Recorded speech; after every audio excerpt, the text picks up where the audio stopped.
नमस्कार साथियों, एक बार पुनः सभी का स्वागत है हमारे चैनल में। आज हम आपके लिए लेके आ रखे हैं उत्तराखंड पुलिस आरक्षी पीएससी फायरमैन भर्ती परीक्षा 2012 का प्रश्न पत्र। आज हम इसमें 50 प्रश्नों को हल करेंगे। तो शुरुआत करते हैं बिना देरी के। देखिए, पहला प्रश्न आ रखा है कि स्वराज मेरा जन्म सिद्ध अधिकार है, यह किसने कहा है। तो निश्चित तौर पर आपको ये उत्तर आता होगा। तो स्वराज मेरा जन्म सिद्ध अधिकार है, यह कहा है लोकमान्य तिलक ने। तो इसका उत्तर होगा बी। अगला देखिए, अलीगढ़ मुस्लिम विश्वविद्यालय के संस्थापक कौन थे। तो आपको भी इसका उत्तर आता होगा। शायद इसका जो उत्तर होगा वो सर सैयद अहमद होगा। तो हमारा जो सही उत्तर होगा सर सैयद अहमद होगा। तो दो का हमारा सही उत्तर है सी। आगे देखेंगे, भारत का राष्ट्रीय पुष्प क्या है। तो भारत का राष्ट्रीय पुष्प क्या है, कमल है। यानी कि जो हमारा उत्तर रहेगा वो डी रहेगा जी। ठीक है, डी हमारा उत्तर सही रहेगा। आगे बढ़ेंगे, चौथे प्रश्न की ओर जाएंगे। भारत में निम्नलिखित में से सबसे बड़ी लोकोमोटिव फैक्ट्री कहाँ है। तो भारत में सबसे बड़ी जो लोकोमोटिव फैक्ट्री है ये आपकी कहाँ है, ये आपकी चित्तरंजन में है। तो डी इसका उत्तर सही रहेगा। डी जो है उत्तर आपका सही है, चित्तरंजन में। आगे प्रश्न देखेंगे पांचवा, भारत में उपराष्ट्रपति का चुनाव कौन करता है। तो भारत में उपराष्ट्रपति का जो चुनाव करता है वो डी इसका उत्तर सही है, लोकसभा और राज्यसभा के सदस्य। लोकसभा और राज्यसभा के सदस्य, डी उत्तर हमारा सही रहेगा। छठा प्रश्न देखेंगे, कांग्रेस की प्रथम महिला अध्यक्ष थी। तो कांग्रेस की प्रथम महिला अध्यक्ष कौन थी। तो कांग्रेस की पहली प्रथम महिला अध्यक्ष थी एनी बेसेंट। तो हमारा उत्तर इसमें सही रहेगा, डी उत्तर हमारा सही रहेगा। हम सातवें प्रश्न की ओर बढ़ेंगे और सातवां प्रश्न ये है, राज्यसभा विघटित होती है। तो जैसे कि आपको पता है कि राज्यसभा कभी विघटित नहीं होती है। तो हमारा जो सही उत्तर रहेगा वो ए उत्तर है, राज्यसभा कभी विघटित नहीं होती है। तो ए उत्तर हमारा सही है। यहाँ पर जो राज्यसभा में सदस्य जाते हैं उनका कार्यकाल 6 वर्ष का होता है। तो राज्यसभा अपने आप में विघटित नहीं होती है। अगला देखेंगे, डायबिटीज एक रोग है जिसमें पेशाब में होता है। तो आठवां जो हमारा प्रश्न है, आठवां प्रश्न का हमारा जो सही उत्तर है वो बी हमारा उत्तर सही है, शर्करा। तो हमारा सही उत्तर है शर्करा। नवा प्रश्न देखेंगे, विश्व में सबसे विशाल महाद्वीप है। तो विश्व में सबसे विशाल महाद्वीप है या विश्व का सबसे बड़ा महाद्वीप है, जो आपका प्रश्न होगा उसका जो उत्तर होगा क्या होगा, एशिया। सबसे बड़ा महाद्वीप हमारा एशिया महाद्वीप है, सी उत्तर हमारा सही है। यहीं पर एक प्रश्न और पूछा जा सकता है, यहीं पर याद कर लीजिए कि विश्व का सबसे छोटा महाद्वीप कौन सा है। तो आपका उत्तर रहेगा ऑस्ट्रेलिया। इसका सही उत्तर रहेगा ऑस्ट्रेलिया। इसको भी आप याद करते हुए चलेगा, बार बार प्रश्न पूछा जाता है। 10वां प्रश्न की ओर बढ़ेंगे, बच्चों में सूखा रोग यानी रिकेट्स किस विटामिन की कमी से होते हैं। तो किस विटामिन की कमी से रिकेट्स रोग होते हैं। तो सही उत्तर आपका रहेगा डी, यानी कि विटामिन डी कमी से जो है सूखा रोग होता है। अगला प्रश्न की ओर बढ़ेंगे। 11वां प्रश्न आपके सम्मुख ये है कि वायुमंडल में ऑक्सीजन की मात्रा कितनी होती है। तो वायुमंडल में ऑक्सीजन की मात्रा कितनी होती है, संभवतः आपको इसका उत्तर आता होगा। इसका सही उत्तर है बी, यानी कि 21%। एक प्रश्न यहीं पर को याद कर लीजिएगा कि वायुमंडल में सबसे ज़्यादा जो मात्रा होती है गैसों की, वो सबसे ज़्यादा जो गैस होती है वो आपकी नाइट्रोजन होती है, 78%। 78% जो सबसे ज़्यादा गैस होती है वो हमें नाइट्रोजन होती है। दूसरे नंबर में हमारी ऑक्सीजन आती है 21%। अगला प्रश्न हम देखेंगे, 12वें प्रश्न की ओर बढ़ेंगे। 12वां प्रश्न आपके लिए ये रहा जी, पोंगल किस राज्य का चर्चित पर्व है। तो पोंगल किस राज्य का चर्चित पर्व है, आपको उत्तर आ गया होगा। इसका जो सही उत्तर है वो है ए, यानी कि तमिलनाडु। तमिलनाडु जो है पोंगल जो है यहाँ पर फेमस है। वायुमंडल के दबाव को मापने का यंत्र क्या है। तो वायुमंडल को मापने जो दबाव को मापने का जो यंत्र है वो सी उत्तर है, बैरोमीटर। यानी कि जो आपका सही उत्तर है वो क्या है, बैरोमीटर। अगला प्रश्न देखेंगे, निम्नलिखित में से किसे विटामिन ए का अच्छा स्रोत माना जाता है। तो किसे विटामिन ए का अच्छा स्रोत माना जाएगा। यहाँ पर जो हमारा जो सही उत्तर रहेगा वो डी रहेगा, गाजर। जो हमारा सही उत्तर रहेगा वो रहेगा गाजर। अगला प्रश्न देखेंगे, ओणम किस राज्य का प्रमुख त्यौहार है। तो ओणम किस राज्य का प्रमुख त्यौहार है। तो आपका सही उत्तर क्या है, आपका सही उत्तर है ए, केरल। केरल में जो है ओणम त्यौहार मनाया जाता है। ध्यान रखिएगा, यहीं पर कोई स्पष्ट कर लीजिएगा, ओणम केरल में मनाया जाता है और पोंगल तमिलनाडु में मनाया जाता है। अच्छे से याद कर लीजिएगा जी, बहुत महत्वपूर्ण प्रश्न है। विश्वनाथ आनंद किस खेल से संबंधित है। तो विश्वनाथ आनंद किस खेल से संबंधित है। तो आपका सही उत्तर क्या रहेगा, शतरंज। यानी कि डी उत्तर आपका सही है, शतरंज। अगला देखिए, अभिज्ञान शाकुंतलम किसकी रचना है। अभिज्ञान शाकुंतलम किसकी रचना है, बताइए आप। अभिज्ञान शाकुंतलम जो रचना है आपका, इसका सही उत्तर क्या है, बी सही उत्तर है, कालिदास। अभिज्ञान शाकुंतलम जो सही रचना है कालिदास ने लिखी है अभिज्ञान शाकुंतलम। कहाँ लिखी है आप जरूर से कमेंट बॉक्स में बताइएगा कि अभिज्ञान शाकुंतलम को कालिदास ने कहाँ लिखा था। और क्या फेमस है? प्रधानमंत्री बनने की न्यूनतम आयु क्या है? तो प्रधानमंत्री बनने की न्यूनतम आयु जो आपकी है 25 वर्ष। 20 है इसका उत्तर है। 25 वर्ष अगर आपको हो गए हैं तो आप भी प्रधानमंत्री बनने की दावेदारी रखेंगे। तो 20 सही उत्तर है, 25 वर्ष। एक ही व्यक्ति को कितनी बार भारत का राष्ट्रपति चुना जा सकता है? तो एक ही व्यक्ति को भारत का राष्ट्रपति कई बार चुना जा सकता है, कई बार, यानी कि 20 का सही उत्तर होगा बी। एक बात यहाँ पर ध्यान दीजिएगा कि जो अमेरिका है, अमेरिका में 2 ही बार राष्ट्रपति का चुनाव जो है वो लड़ सकता है। यहाँ पर भारत में हमारे कई बार चुनाव लड़ सकते हैं। देखो 20 का अगर हम बात करें, 20वां प्रश्न देखेंगे तो कौन सा ग्रह सूर्य के सबसे निकट है? तो 20 का जो हमारा सही उत्तर होगा वो ए है, बुध। आपका सही उत्तर है ए, बुध। ठीक है, सबसे पहले बुध होता है, फिर शुक्र होता है आपका। ठीक है, बसपम।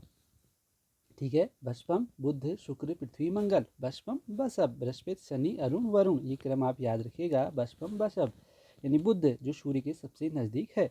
अगला प्रश्न देखिए, 21वां प्रश्न देखिए, निम्नलिखित बैंकों में से कौन सा बैंक बैंकों का बैंक कहलाता है? तो बैंकों का बैंक कौन कहलाएगा? आपका जो सही उत्तर रहेगा वो क्या रहेगा? वो डी रहेगा, यानी कि हमारा उत्तर क्या है? Reserve bank of India, RBI. RBI का जो गठन हुआ था, कब हुआ था? आप भी कमेंट बॉक्स में मुझे लिख के बताइएगा, आरबीआई की स्थापना कब हुई थी। अगला प्रश्न देखेंगे 22, भारतीय रेलवे की बड़ी लाइन यानी ब्रॉड गेज में पटरियों के बीच कितनी दूरी होती है? इसको ध्यान से देखिएगा। जो ब्रॉड गेज होती है, देखो 3 प्रकार की गेज होती है। एक ब्रॉड गेज होती है, एक ब्रॉड गेज होती है, दूसरी मीटर गेज होती है और तीसरी नैरो गेज होती है। जो ब्रॉड गेज होती है उसकी जो चौड़ाई होती है पटरियों की वो 1.676 होती है। आपकी जो मीटर गेज होती है उसकी जो चौड़ाई होती है वो 1 मीटर होती है और जो नैरो गेज होती है उसकी जो चौड़ाई होती है 0.676। तो संभवतः आपको तीनों आ गई होंगी। Broad gauge 1.676, metre gauge 1 metre और नैरो गेज जो होती है तीसरी 0.676। लेकिन हमसे यहाँ पूछा गया है ब्रॉड गेज की चौड़ाई पटरियों के बीच की दूरी, तो हमारा बी उत्तर रहेगा ब्रॉड गेज 1.676 मीटर। अगर मीटर की पूछी जाएगी तो 1 मीटर और नैरो की पूछी जाएगी तो 0.676। अगले प्रश्न की ओर बढ़ेंगे और 23वां प्रश्न आप लोगों के लिए ये रहा, वह कौन सा एकमात्र भारतीय था जो संयुक्त राष्ट्र महासभा का अध्यक्ष बना? तो आपका सही उत्तर क्या रहेगा? आपका सही उत्तर रहेगा ए, यानी कि श्रीमती विजय लक्ष्मी पंडित। तो आपका सही उत्तर क्या है? ए इसका सही उत्तर है जी। भारत के राष्ट्रपति अपने पद से त्यागपत्र किसे लिखकर दे सकते हैं? तो किसे लिखकर दे सकते हैं? तो आपका सही उत्तर रहेगा उपराष्ट्रपति को। उपराष्ट्रपति को अपना त्यागपत्र देते हैं। बहुत महत्वपूर्ण प्रश्न है, बार बार पूछा जाता है, उपराष्ट्रपति को अपना त्यागपत्र देंगे। मेनिंजाइटिस क्या है? तो मेनिंजाइटिस क्या है? एक रोग है। मेनिंजाइटिस क्या है? आपका एक रोग है। यानी कि 25 का आपका जो सही उत्तर रहेगा वो बी उत्तर सही रहेगा जी। देखो कथकली, कथकली किस प्रदेश का नृत्य है? तो कथकली आपका किस प्रदेश का नृत्य है? तो आपका सही उत्तर रहेगा केरल, यानी कि बी आपका सही उत्तर है केरल। देखो इसमें उत्तर प्रदेश भी है, उत्तर प्रदेश में कथक फेमस है और कथकली जो है वो केरल का है। अगला देखेंगे 27वां प्रश्न, भारत का कौन सा राज्य चीनी का कटोरा कहलाता है? तो चीनी का कटोरा कौन सा राज्य कहलाता है? आपका सही उत्तर है ए, यानी कि उत्तर प्रदेश।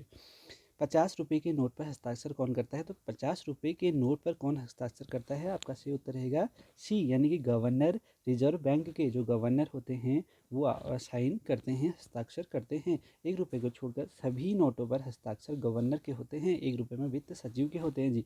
अगली बात करेंगे 29वां प्रश्न की, भारतीय संविधान किस तिथि से लागू हुआ? तो भारतीय संविधान किस तिथि से लागू हुआ? आपका जो सही उत्तर रहेगा वो 26 जनवरी 1950, यानी कि जो हमारा बी उत्तर है वो सही है, 26 जनवरी 1950। ये जो प्रश्न है मैं आपको फिर दोहरा रहा हूँ, ये उत्तराखंड पुलिस आरक्षी पीएससी फायरमैन भर्ती परीक्षा 2012 का है। इससे पहले भी हमने एक प्रश्न पत्र अपलोड करा हुआ है जो पुलिस आरक्षी पीएससी फायरमैन का हो रखा है, जो 2014 का है। ये हमारा 2012 का है। हमारी लगातार ऐसी श्रृंखला आती रहेंगी। हिंदी की वीडियो हमने लगभग पूरी अपलोड कर दी है। इसके बाद हमारी पॉलिटी और उत्तराखंड की सीरीज लगभग तैयार है, वो अब अपलोड होनी है। आगे बात करेंगे जापान की करेंसी क्या कहलाती है? तो जापान की जो करेंसी है वो आपकी येन कहलाती है। आपका जो सही उत्तर है वो येन है, ए उत्तर सही है, जापान की करेंसी। जापान की राजधानी आप कमेंट बॉक्स में ज़रूर से लिख के बताइएगा जापान की राजधानी। अगला देखिए, बैंकॉक किस देश की राजधानी है? तो बैंकॉक आपका बहुत सरल सा प्रश्न है। बैंकॉक आपका सी, यानी कि थाईलैंड की राजधानी है। थाईलैंड की राजधानी है। सफ़ेद हाथियों का देश भी कहते हैं थाईलैंड को। कल हमने लाओस के बारे में बताया था, लाओस जो है 1000 हाथियों का देश कहलाता है। 32वां प्रश्न देखेंगे, निम्नलिखित श्रृंखला में रिक्त स्थान पर क्या आएगा?